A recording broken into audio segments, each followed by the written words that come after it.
Hey there, it's EnderVerse. Now that the year is breathing its last days, I thought it's about time we go over the best ModPacks of the year. I won't keep you any longer now. Let's dive into the video. Integrated MC is a huge ModPack, but surprisingly, one that is cohesive and progressive. The author of the ModPack is the same person behind many integration mods, such as integrated dungeons, integrated villages, integrated strongholds, etc. Through this ModPack, the authors have aimed to bring people a ModPack that feels like a fully fledged video game. Instead of splashing it with a lot of mods, they went the route of continuity. Upon entering the ModPack, you will notice this integration in action, with structures holding several different items and mobs from varying mods, all working together to produce a unique structure, a place you won't be able to find anywhere outside of this ModPack. An additional layer of immersion is achieved through a specialized roadmap, a quest system that endorses players to explore all the mods added here, from quests to travel to certain monuments, to quests that require hunting wild animals or monsters, to quests that increases your ingenuity, asking you to manufacture certain items or contraptions, and more. This is a very exciting ModPack, a project that is geared toward immersion and achievement, which is the driving motor behind playing video games in the first place. Remade and Remastered is exactly that, an improved version of vanilla Minecraft. With over 250 plus mods, the author managed to remain within the safe zone of VanillaPLUS theme, which is unprecedented. The ModPack offers a lot of additions to make Minecraft as convenient and visually appealing as possible. It adds fresh animations for virtually everything, including yourself, improves and fixes many technical bugs and vanilla imperfections, enhances the sound quality and giving it physics too, along with overhauling the graphics with subtle additions like texture packs, shaders, and mods. It even adds a Technoblade pick, which is wholesome. The terrain was also overhauled. Villages, for instance, have different variants. Some are deep in the ground, others are within the jungle forest, and some can even be found on the end. Abundant variants, but counts. By the way, the end itself has been overhauled, and it looks much different, yet natural. Some old generation features you might not even notice included smoother hills and mountains using the tectonic mod, along with increased nether height, the effect of the amplified nether mod. Last thing I'll talk about here is the overall logic of the game. The ModPack worked to add some vanilla features that seem so logical you'd not think they are added by a mod. For starters, crops will grow faster when it's raining, which facilitates farming. Placing and destroying slabs is made more flexible, and same flexibility is added to the ladders. Finally, your own voice will awaken the warden. Oof, okay. Okay, I guess this is a bit too realistic for my convenience.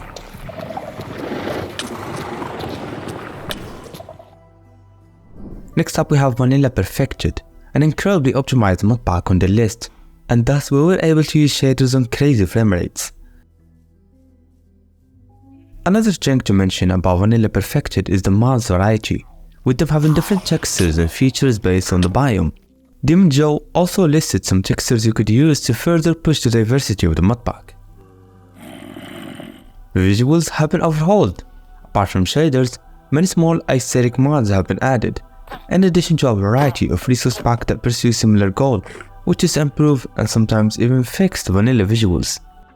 There are also tons of quality mods and texture packs surrounding a lot of day-to-day activities, from searching your inventory, changing your skin on the fly for various occasions, checking the F3 menu for codes or performance, riding a horse, and more.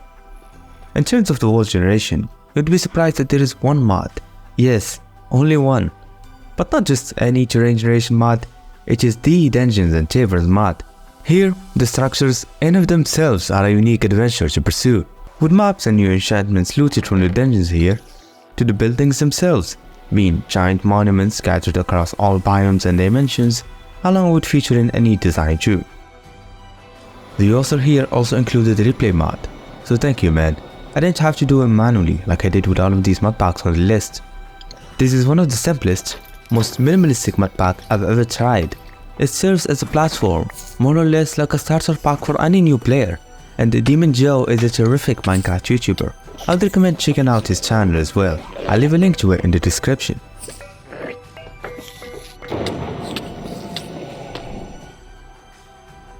I wanted to showcase this mod pack a while back, but lord it was terribly laggy.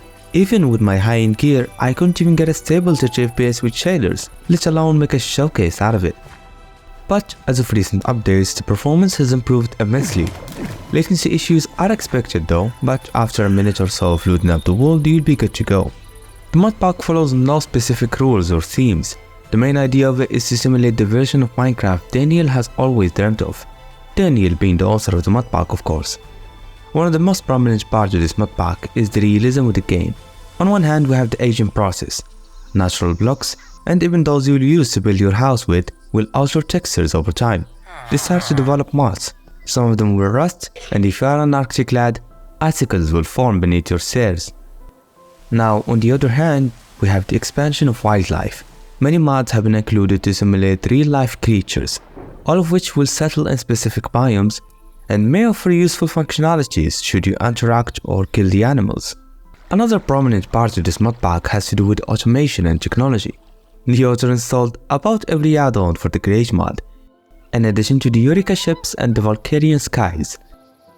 This has resulted in raw materials found on the overworld, which you can use to craft gadgets for the machines, along with Helm's items and even engines to make some structures into ships or airships. Final thing I'll mention here is the world. The terrain generation in this mod pack is absurd, probably bigger than any other mod pack on this list. Every dimension has been made more diversified, more useful, and exciting too. This is a very great mod pack to try. It's full of surprises and, as the author mentioned, has no limits. The only limitation I could name is the performance, which may or may not improve over time. For now, I'm grateful that the mod pack even launches. Reminiscence is a mod pack that brings the nostalgic feel of better Minecraft into newer versions. The twist, however, is that it also includes a lot of modern mods, reworking their textures to fit the ancient 1.7.10 version. You could say that this is an improved version of 1.7.10 Minecraft. The alpha textures are obviously there. No more hunger, sprinting, enchanting, or even villages. And the terrain generation is exactly the same too. However, you also get to experience new content from different new foods and cooking recipes, tons of extra quality of life features, virtually every one of the young structures, an improved and tolerant dimension, along with a special different way of traveling to the stronghold and fighting the Ender Dragon. The mod pack offers a lot more than what I had just showcased, and there are plans for the future, including new biomes and port to newer versions, so stay tuned. Craftoria is what you would call a kitchen sink mod pack, a project including about everything there is to include.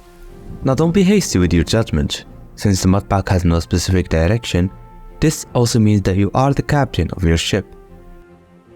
With Craftoria comes a new customized quest system, having 10 different themes you could choose from, be it technology, energy, magic, etc. Upon choosing your destination, just go on and start your journey. As you finish it, choose another one, and so on. Within the mod pack are plenty of special things, from fresh animations for the mobs and detailed animations for your own skin, to an abundance of structures to explore, to many enemies and even bosses to face. And as a final note, the mod pack was built on New Forge 1.20.1, meaning that you get to access the sodium mods, along with an improved performance relative to Forge 1.20.1. Although people, including myself, complain about the domination of kitchen sink mod pack on the community, they are in fact popular for a reason. They appeal to everyone. Their goal isn't about following a certain path, it's simply making a mod pack for the newcomers to enjoy, something that would generate as much fun as possible, which is great overall.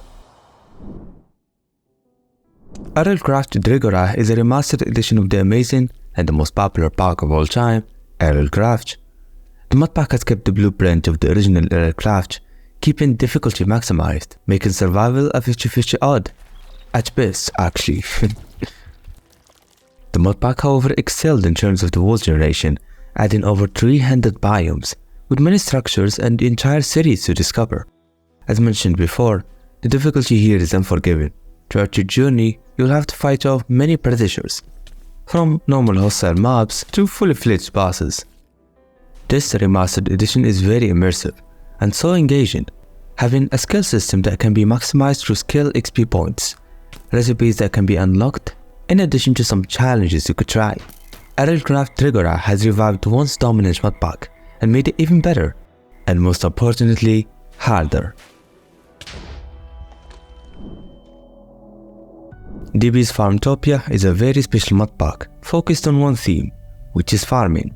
The author has expanded so much in a very little time frame. There are over 50 new types of crops that you can plant and harvest. In addition, seasons will change, and with them, the growth speed of the plants. Many new blocks have been added too, facilitating the farming of the cattle, from feeding troughs to egg nests, etc. Furthermore, there are compacted storages, allowing you to contain so many items in a very little space.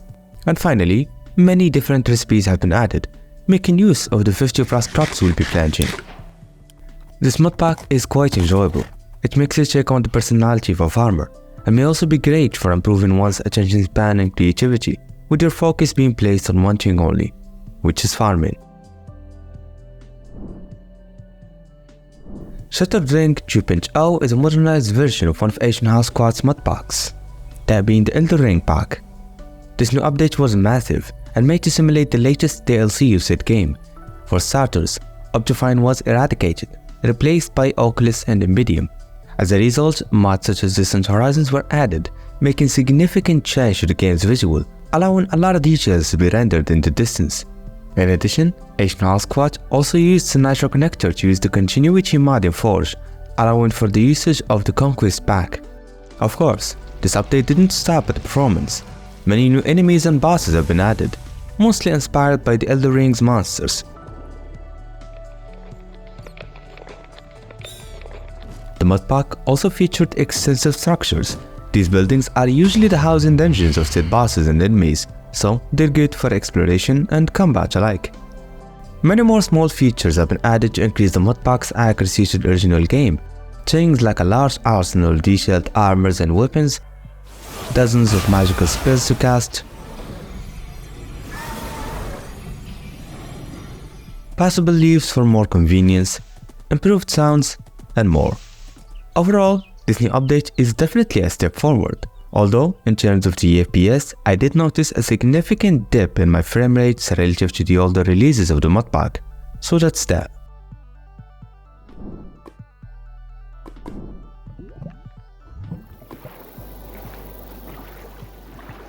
We conclude this yearly wrap up with a simple and a very small ModPack called Beauté. This ModPack's main purpose is to bring life to Minecraft, and it does so by adding a lot of fresh animations and ambient mods. Trying out Beauté can be a breath of fresh air. While other ModPacks are exciting and all, sometimes you just wanna relax, try out some good old survival game mode, you know, like the cool YouTuber Flow Stage. You could also do something that I endorse every Minecraft player to do, which is simulating your own creativity. Try and build upon this simple ModPack. Add some animal mods, furniture mods, or even boss fight mods, anything you see fit. It is usually the pie that you bake that tastes the sweetest, so go on my friend and modify it as you like, or keep it as is. You can't go wrong either way. I would not say that this year surpassed last year in terms of ModPacks, but it was definitely a terrific journey nonetheless. Like and subscribe if you are enjoying this content, and I'll see ya in the next one, my friend.